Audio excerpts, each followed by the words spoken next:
Kde sa vzala, tu sa vzala, pred nami zrazu brána stála. Tu ma, moji milí, máte, som chodníček cestovateľ. Sme v ríši stromov. Pred nami ožíva 30 krásnych stromov a kríkov. Aj oni majú svoje tajomstvá. Dávnymi legendami sa ozýva Artušov kruh.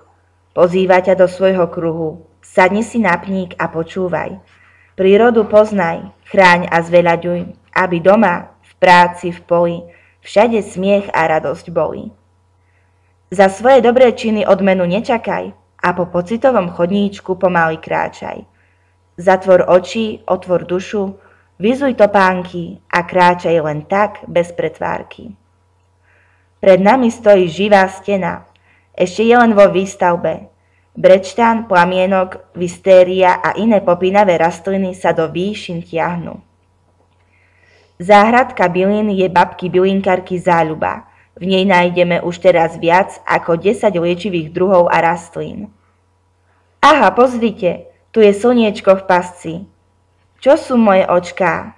Dvoje okienočká. Vidím cez ne svet, krásny ako kvet. Vodník v súde zakliatý, dažďovú vodu chytá raz, dva, tri.